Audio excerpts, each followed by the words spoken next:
If you ask a fan of JoJo's Bizarre Adventure where the story really begins, many will point to the invention of stands. They will show you time stops, the pocket dimensions, the infinite power of golden wind. They see the future. But the true answer, the undeniable truth that powers every chaotic, high-fashion, bizarre moment in the century that follows, rests in the unyielding darkness of Victorian England.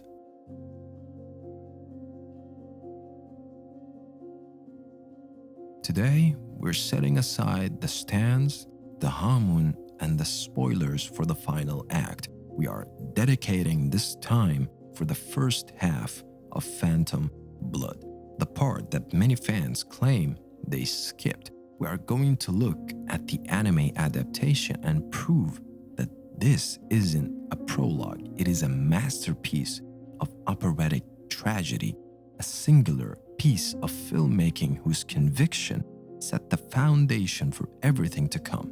This is the Unskippable origin.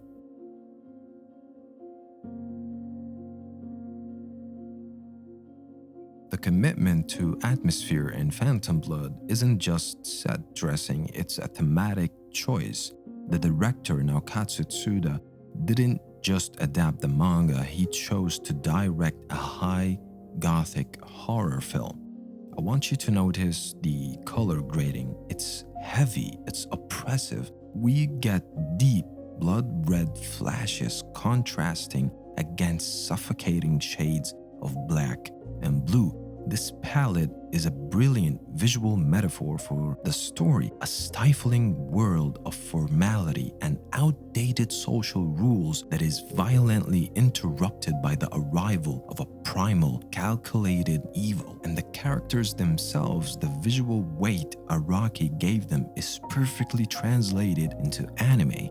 Jonathan Joestar, even as a naive boy, is sculpted like a Roman statue. His size isn't just a design choice, it embodies his nature. He is pure, physical, unmovable honor. Conversely, DIO is sharp, lean, and always shadowed, moving with the serpentine cunning that defines his character. The framing is equally deliberate. The camera often uses low-angle shots to make the Joestar mansion feel absolutely enormous, almost sentient and foreboding. These cinematic choices ensure that every dramatic stare, every physical collision, every gesture is given the gravitas of a truly legendary confrontation. This visual conviction forces us to take the drama seriously. If the animation provides the canvas, the voice acting provides the shattering crescendo. The conflict between Jonathan and DIO is often misunderstood as a simple rivalry, but the anime makes it clear this is a philosophical war. I want you to listen to the voice of DIO Brando. Friendship, huh?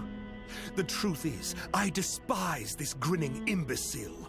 It's layered with venom. When he speaks, he uses flawless, polite articulation, but the delivery carries an undertone of absolute contempt for everyone around him. He is the ultimate predator, using words as psychological weapons. His voice actors in both languages do not play him as a villain. They play him as a destined ruler who sees the world as his property. At long last, the Joestar fortune will be mine, and devil take anyone who tries to stop me. 何してんだ。気安く僕のカバンに触るんじゃないぜ。この小汚い手で触るなと言ったんだ。This is countered by the sheer sincerity in Jonathan Joestar's voice. みんなジョジョって呼んでるよ。これからよろしく。 Jonathan's emotional depth is often overlooked, but when he shouts, 僕は父をジョースター家を守る。 his voice is not just angry, it's pained. He is genuinely confused and betrayed by the darkness he can't comprehend. The dialogue itself is not subtle, it is unapologetically theatrical, turning simple arguments into high-stakes monologues. And the sound design complements this perfectly. The score is rich, orchestral, and constantly building, giving the impression that doom is perpetually minutes away. Take this! There it is! When a punch is thrown, the sound effect is not just a noise, it's a thunderous crack followed by a momentary silence, making the violence feel visceral and extremely personal.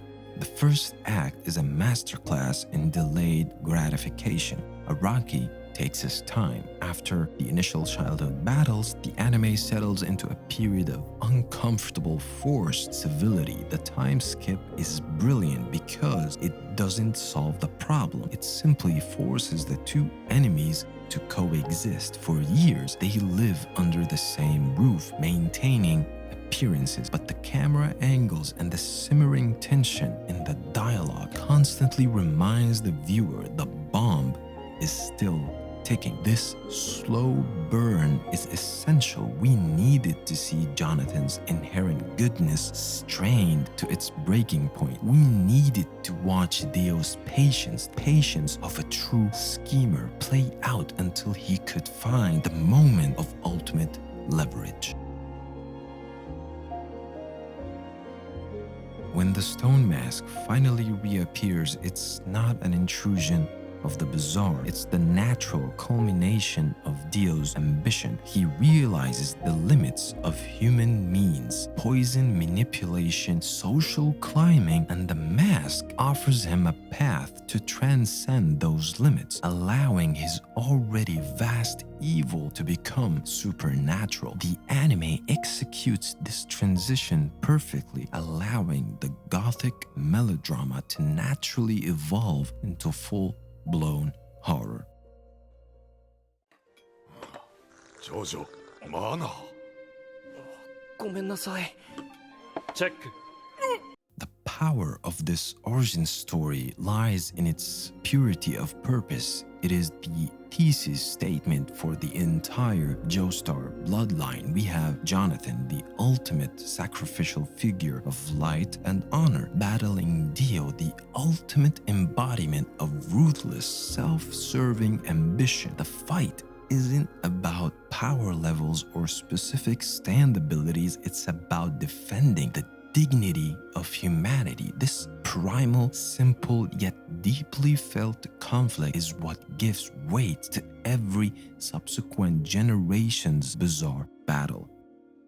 When you rewatch this anime, you realize it's not a story you skip because it is slow. You realize it is a story you must watch because it's essential. It is a powerful, self-contained piece of gothic cinema that sets the stage for a century of adventure, grounded in the tragic love and absolute hatred of two men raised under the shadow of a single ancient mansion.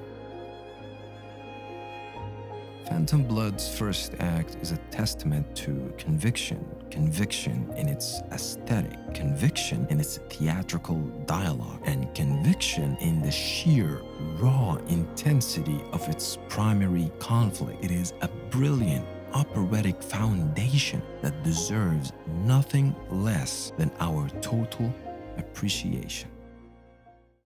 このディオだ!